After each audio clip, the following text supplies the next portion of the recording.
Hello and welcome to another exciting episode of the Professional Times.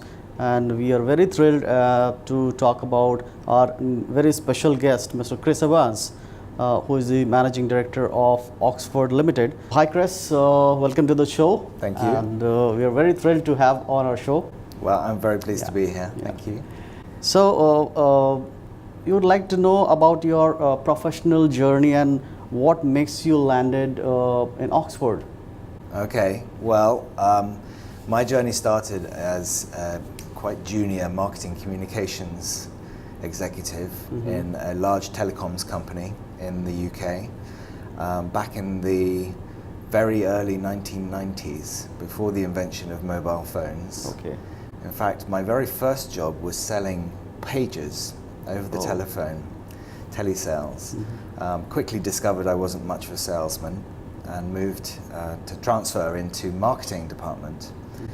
And from there was privileged to be able to build a career in marketing communications, specifically live events, conference, exhibition, brand experience, as well as brand management, so the more technical identity management and design elements of a brand.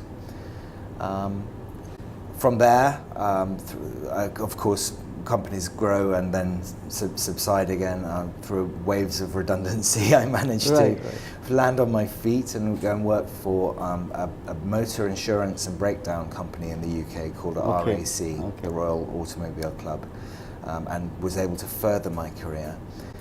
Doing broadly similar things, but at that point was asked to take on and manage the brand licensing program for RAC. And this was the principle of, in effect, lending your brand to third-party manufacturers and distributors to make RAC branded motoring-related products such as atlases, driving gloves, battery chargers, and allow them to be sold in general retail, sharing the revenues, taking a royalty from that sale.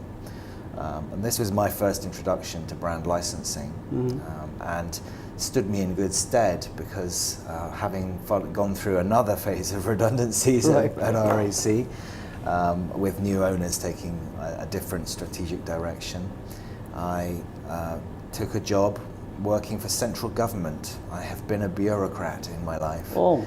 I was working for the Department of Health at Whitehall in the UK government, again in communications role, but was quite relieved when I received a call from a headhunter saying that they'd found my CV and they were very interested in talking to me about coming along to run this company for the University of Oxford, which happened in 2007.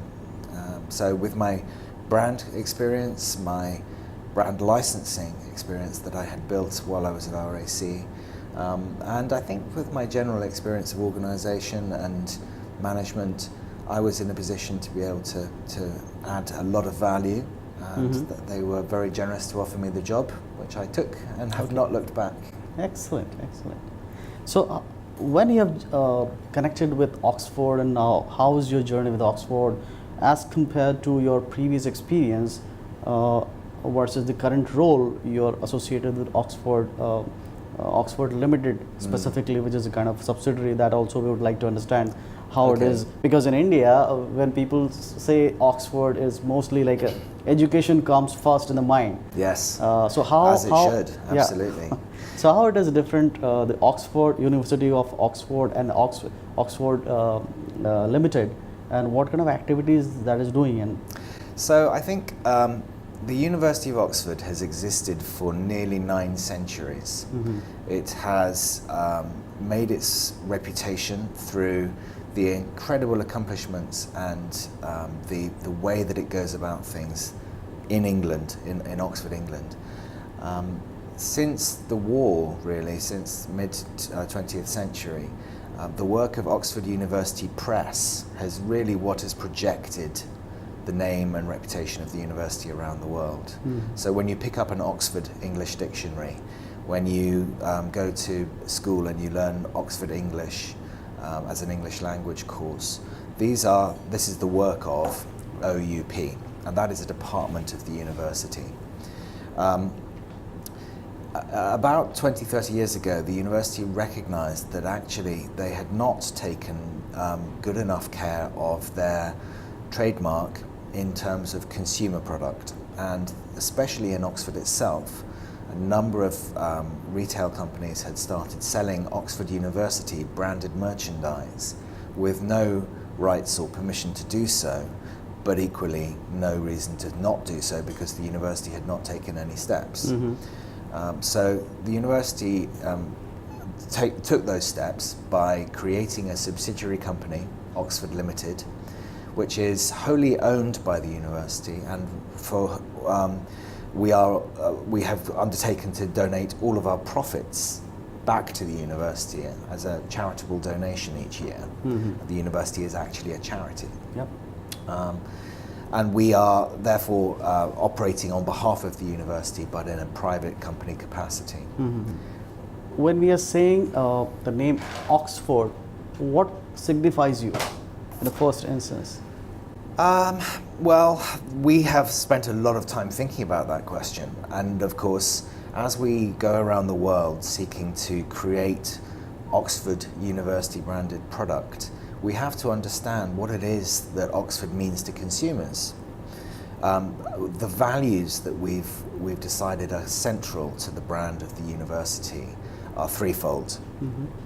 Quality, aspiration, and excellence.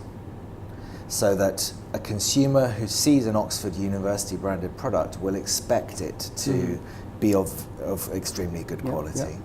Will somehow stand out in terms of its operation or its functionality or the design in it that makes it an excellent product, not just an average one. Mm-hmm. And of course, we seek to inspire this admiration, this aspiration to be associated more closely with the university.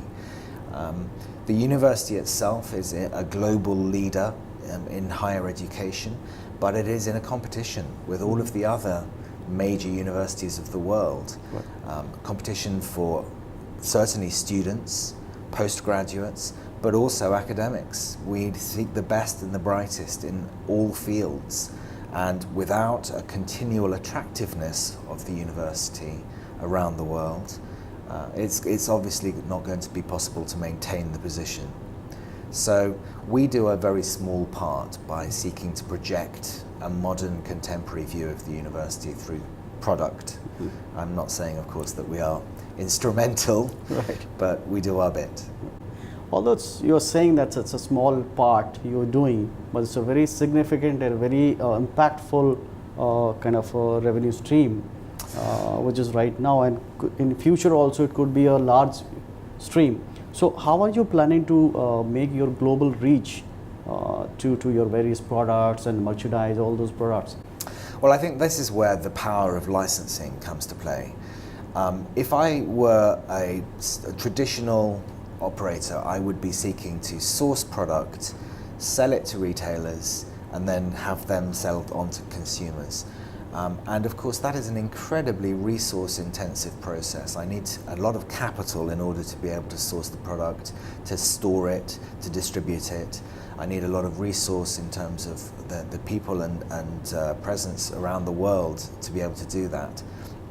And that obviously is not tenable as an institution of higher education for Oxford to contemplate. But if we find partners who have all of that capability already, who are great manufacturers, who understand the skills required to serve the retail industry, but who do not perhaps have a powerful consumer brand presence, and therefore by coming together we both bring mutual benefit to the partnership. That is the perfect licensing arrangement. Perfect. And that's how we project the brand. Are there any specific geography which you're targeting, or you have a global strategy? How do you want to take it to the market? Well, there is obviously got to be certain conditions in place. In order to be able to run a licensing program, there has to be strong trademark protection in the territories or countries where we're operating. We can't offer our brand exclusively to a partner in that territory, only for us to not be able to control who else is using it. So we need to be able to rely on the judicial system to protect our rights, to protect our name and trademark. We also, of course, need a willing and reasonably affluent consumer base, and therefore there are parts of the world where that is not yet possible. But having travelled around the world, I can tell you that wherever I've gone, where those conditions are met, Oxford is flourishing as a consumer brand, obviously. Could you tell us your key transition point for your organization and for your business globally, and how do you see the competitive world? So the world is changing incredibly fast. Globalization, consumers having more information at their fingertips, having more choice at their fingertips through the invention of these incredibly powerful computers called smartphones. And we have to react to that. We have to adapt and change to that. We have to realize that in order to reach the next generation of consumers, we can't simply rely on placing our product in shop windows. Because social media is playing a huge role nowadays, Entirely. And mobile penetration is very high. So social media is a really interesting phenomenon. However, it is not as straightforward as considering it another form of advertising, because if you simply place an advertisement in front of a social media user in the middle of their social media session, they're simply going to flick past it. They're not interested in engaging with brands in that way. What they're interested in is how brands relate to them, their worldview, their outlook, their own preferences. True. So it's much more about putting yourself in front of consumers as a proposition, an idea that they will then come back to in different ways in the future. Of course, the other fantastic change that has really overtaken retail industry in the last 10 to 15 years is e-commerce, led by the likes of Amazon, here in India, Flipkart, Myntra.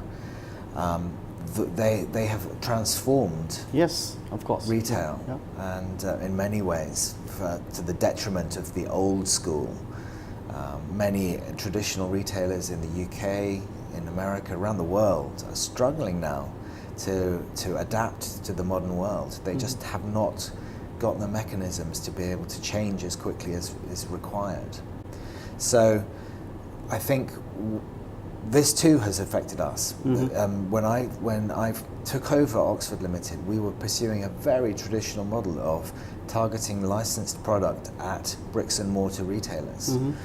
Fair enough, because there wasn't such a thing as e-commerce at that stage.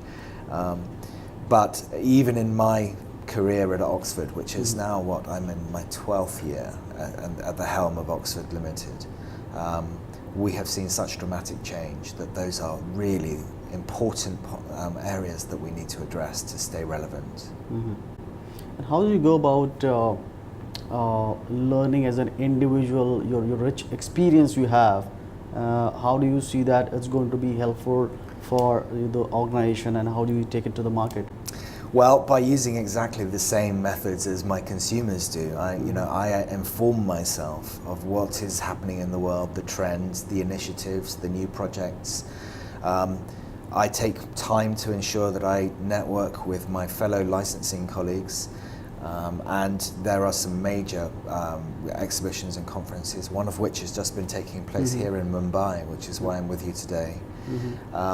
And through informing myself, through sharing experience, through making sure I'm kept in touch with business development and initiative, I think it's possible to build a picture. All the jigsaw pieces might not be in front of you, but you see enough of the picture to be able to set your strategy and direction. Sure. So taking the global strategy, global footprint, are there any mid-term and long-term plans? Well, this is a very important phase for the regrowth of the Oxford licensing business. we are looking to re-navigate the waters of retail, and that means coming up with a viable e-commerce strategy. As well as running licensing, Oxford Limited also runs its own retail. We have a shop in the Oxford city centre, and we have our own e-retail site that serves customers around the world. So we need to think both in terms of our own presence in the market, but also how we serve and work with other retail channels around the world. And it is a continual process of evolution, of adapting to new realities, of discovering that previously successful strategies no longer work and coming up with new and interesting ones. That's part of the challenge of being at the helm of a company like this. Yeah, great. So very interesting question I have now. Okay. Amazon, when we say Amazon, when they started, they Yes. started with from the bookshelves. Yes. And today, if we see the global footprint, the world they're driving in one specific industry. So, how do you see Amazon and Oxford? Do you want to take up their footprint and then excel into that direction? Well, I think Amazon is only one player. And if you ask them what they are not a retailer.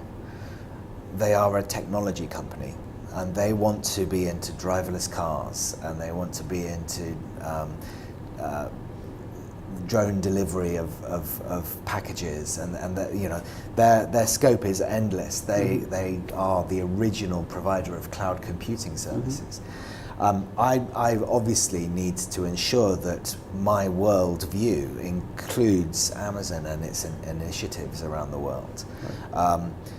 One of the most interesting trends that is even seeing the evolution of the e-commerce industry is the move away from dedicated e-retail sites, one website destination per brand, into this marketplace phenomenon that obviously has been established by the likes of Amazon around the world, copied by Tmall and Alibaba in China, and Myntra, Flipkart in India, but which is now taking shape as being the method of transaction even on social media platforms. So you're going to see Instagram launching a marketplace. If you now see a product in Instagram that you like, instead of clicking away and going to Amazon to try and find and buy it, you can stay inside the Instagram world and buy it from the marketplace there. And of course that means that I need to think about getting my product in front of consumers on Instagram, but also then making sure it's available to be purchased inside Instagram, if that's my strategy. So Amazon has changed everything, but it's not in charge of the future. So when you talk about the e-commerce, the retail with a global reach, there are many factors, many components connected with each other. For example, like one is the marketplace platform. Yes. The second is the logistics part. Yes. Likewise, there are many components, and usually when a company usually gets into that kind of business, they tie up with partners. Yes.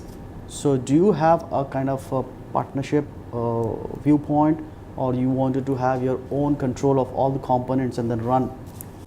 Well, look, just as Oxford Limited has pursued a licensing strategy whereby we don't own all of the retail sourcing, warehousing and distribution capability, I don't think it's realistic that we have any more presence in the fulfillment side of an e-commerce strategy around the world.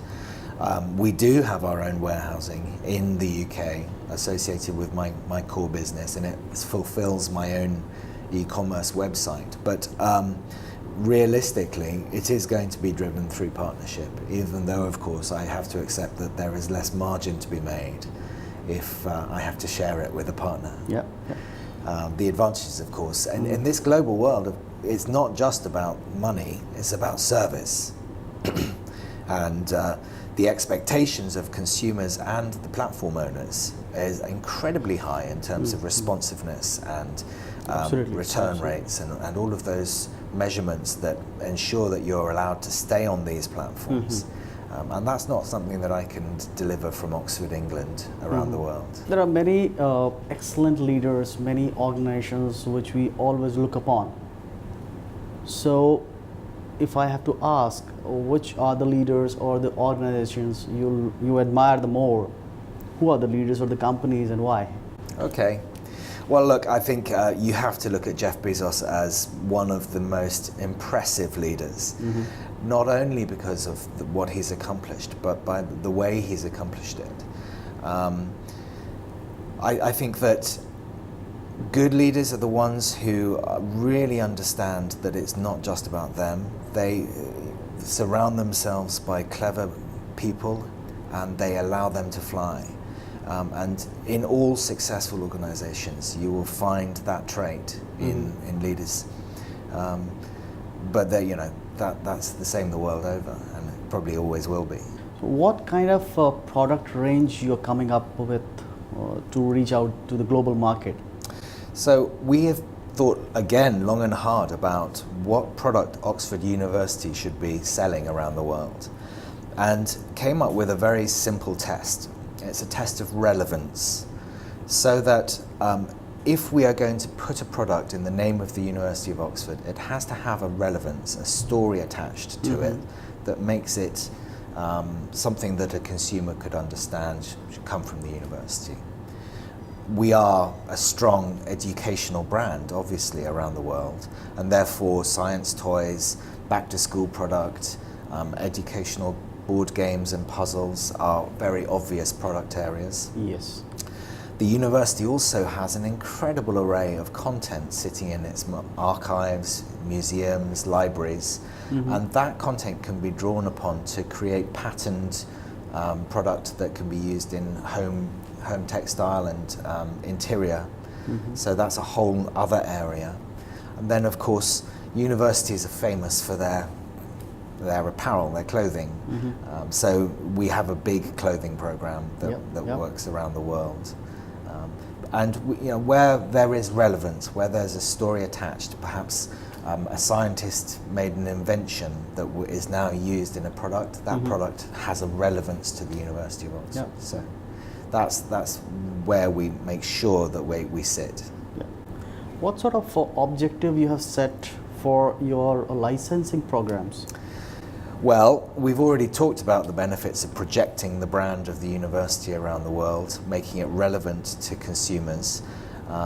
But there are some very important other objectives behind the program. We take it upon ourselves to register and protect the names and reputation of the university through trademark. Now, trademark falls into various different consumer classes depending on the type of product.